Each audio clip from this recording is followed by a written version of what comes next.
प्रणाम बच्चों। आज मैं फिर आपके सामने एक नया अध्याय लेकर उपस्थित हुई हूँ और आज का हमारा अध्याय है पत्र लेखन।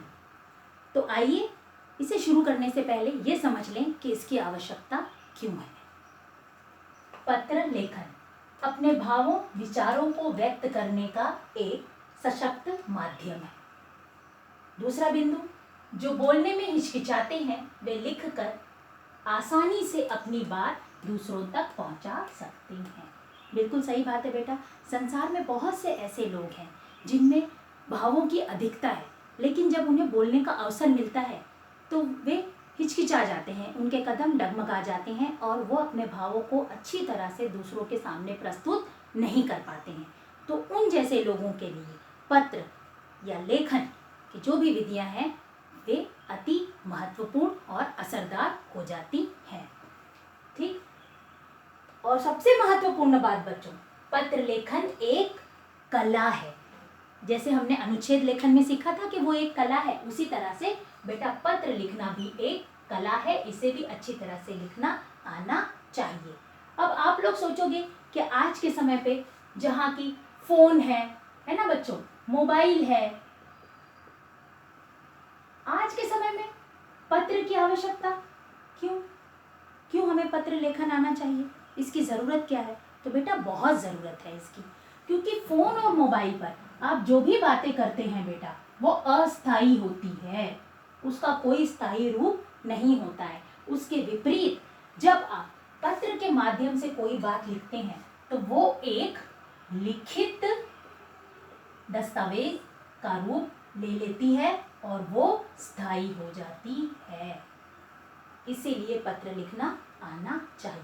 देखिए, जब आप किसी कारणवश स्कूल नहीं जा पाते हैं, है ना, कोई फंक्शन अटेंड करने, शादी समारोह कोई अटेंड करने चले जाते हैं, या आप बीमार हो जाते हैं और आप स्कूल नहीं जा पाते हैं, तो आपसे एक आवेदन प्रार्थना पत्र मांगा जाता है ना स्कूल में, तो वो लिखित में ही तो मांगा जाता है। इसलिए पत्र लिखना आना ज़रूरी है, आना चाहिए बेटा। और वो भी एक कला है, उसको कला की तरह हमें सीखना चाहिए। ठीक। तो अब मैं आपको आगे बता दूं कि पत्र के कितने प्रकार होते हैं। पत्र के बच्चों दो प्रकार होते हैं। पहला होता है अनौपचारिक पत्र और दूसरा है औपचारिक पत्र। तो आइए इनके बिंदुओं को भी हम जान लें। अनौपचारिक पत्र व्यक्तिगत संबंध, माता पिता, भाई बहन, मित्र, रिश्तेदार, संबंधी आदि को लिखा जाता है। जब आप अपनी कोई बात उन तक पहुंचाना चाहते हैं, अंदरूनी बात है, या निमंत्रण देना चाहते हैं, ठीक, या किसी चीज़ की आपको माता पिता से आज्ञा लेनी हो, या बधाई देनी हो, शोक संदेश भेजना हो, तो इन तरह के लिए ये अनौपचारिक पत्र लिखा जाता है। और ये किसको लिख सकते हैं आप? माता पिता को, रिश्तेदार को, संबंधी को, भाई बहन को, मित्र को। इस प्रकार से जो भी आपके नज़दीकी होते हैं उन्हें आप अनौपचारिक पत्र लिखते हैं। ठीक। दूसरे बिंदु पर आते हैं। इसमें भाषा के प्रयोग में ढील दी जा सकती है। मतलब इसमें ये ज़रूरी नहीं है कि आप शब्दों पर विशेष ध्यान दें, शिष्टाचार पूर्ण हो एकदम से। ऐसे कार्यालयी भाषा की आवश्यकता इसमें नहीं होती है, क्योंकि आपके अपने होते हैं, आप अपने मित्र को लिख रहे हैं, तो उसमें आप आसानी से अपने भावों को व्यक्त करने के लिए अपनी भाषा को थोड़ा सा ढीला भी रख सकते हैं। आगे बढ़ते हैं। असीमित शब्द संख्या, कोई सीमा नहीं होती है। आप छोटा पत्र भी लिख सकते हैं और विस्तार से भी लिख सकते हैं। जो भी आपके मन के भाव हैं उसको आप अपने भावों को व्यक्त करते हुए उसकी गंगा में बहते हुए चले जा सकते हैं, शब्दों की गंगा में। तो उसमें कोई आप पर रोक टोक नहीं होता है कि भाई इतनी ही शब्द सीमा होनी चाहिए। अगला बिंदु है इसका कि वही चीज़ है कि इधर उधर की बातों का आप समावेश कर सकते हैं। सीधे मुद्दे पर आने की आवश्यकता नहीं होती। वो किस पर होती है कि जिसमें आपको लिमिटेड, सीमित शब्दों में जब आपको पत्र लिखना होता है तो आप सीधे मुद्दे पर आते हैं। लेकिन चूंकि ये अनौपचारिक पत्र है, आप अपने रिश्तेदार, मित्र को या संबंधी को लिख रहे हो, तो इसलिए आप इधर उधर की बातों का भी समावेश इसमें कर सकते हैं। कोई रोक टोक नहीं होती है और कोई बुरा भी नहीं मानता है बच्चों। और इसके महत्व क्या है इसका कि भाई निजी संबंधों को ये पत्र प्रगाढ़ बनाता है।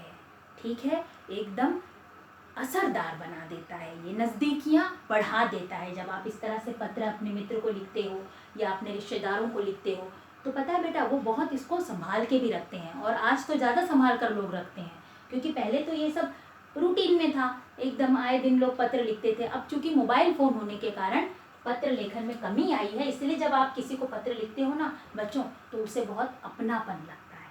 ठीक, तो अब आते हैं दूसरे प्रकार पर। दूसरा प्रकार है हमारा औपचारिक पत्र। और बच्चों एक चीज़ अब मैं आपको यहाँ बताऊंगी कि आपके सिलेबस में, आपके पाठ्यक्रम में यही पत्र है इस साल। पिछले साल कक्षा 9th में अनौपचारिक पत्र था, इस साल आपके सिलेबस में पाठ्यक्रम में औपचारिक पत्र ही है। तो ये इसका जो प्रारूप है वो अनौपचारिक पत्र से अलग है। तो आइए पहले इसके बिंदुओं को देख लें। निजी संबंध नहीं होना चाहिए। इस प्रकार के पत्र में आप जिसको पत्र लिखते हो, औपचारिक पत्र, उसमें वो कोई आपका रिश्तेदार नहीं होता है। ठीक है बेटा, तो इसमें ये ध्यान देना कि इन पत्रों के माध्यम से आप निजी संबंध बनाने की कोशिश मत करना, ऐसी कोई बात मत लिखना। दूसरा बिंदु, भाषा इसमें शिष्टाचारपूर्ण, स्पष्ट और सहज होनी चाहिए। यहाँ पर भाषा में हम ढील नहीं दे सकते हैं कि कुछ भी लिख दें, चलेगा, वो हमारा मित्र है, वो बुरा नहीं मानेगा, नहीं। कार्यालयीय भाषा का प्रयोग इसमें होता है, इसलिए भाषा शिष्टाचारपूर्ण, स्पष्ट होनी अति आवश्यक है। अगला बिंदु है सीमित अर्थात कम शब्दों का प्रयोग। चूंकि आप किसी अधिकारी को पत्र लिख रहे हो, जो बड़े पद पर है उसको पत्र लिख रहे हो, कार्यालय भाषा का प्रयोग कर रहे हो, तो ये सीमित शब्दों में लिखा जाने वाला पत्र होता है। ठीक, ये नहीं कि भर भरा के लिखते जा रहे, इधर उधर की बातें डालते जा रहे हो, नहीं। फिर जो आपके पत्र का जो असर है, जो प्रभाव है, वो खत्म हो जाएगा बेटा, और आप अपनी जिस समस्या को बताना चाहते हो, जिसका निवारण करना चाहते हो, वो हो नहीं पाएगा। तो इसको खास ध्यान में रखिएगा, मुख्य बात है ये। काम की या समस्या की बातों का समावेश होता है। कोई आपके रिश्तेदार को आप पत्र नहीं लिख रहे हो कि उसमें कुछ भी बातें लिखते चले जाओगे। इसमें टू द पॉइंट काम की बात लिखनी है, या कोई समस्या आप जिसको सुलझाना चाह रहे हो या अगले को बताना चाह रहे हो, उतनी ही बातें आपको लिखनी होगी इस पत्र में। इसका महत्व क्या है? जैसे कुछ संदेश किसी को बताना चाह रहे हो, अधिकारी को, कोई अधिकारी को अपने इलाके की कोई सूचना देना चाह रहे हो, है ना, तथ्यों से अवगत कराना चाह रहे हो उसको, अथवा अपनी कोई समस्या बताना चाह रहे हो, तो इस प्रकार की जानकारी इस पत्र के माध्यम से आप दे सकते हो। ठीक बेटा, तो आज के लिए मैं यहीं पर रुकूंगी। ठीक, और अगले वीडियो में फिर मैं आपको औपचारिक पत्र के विषय में और महत्वपूर्ण जानकारी दूंगी। धन्यवाद बच्चों, स्वस्थ रहिए, सुरक्षित रहिए।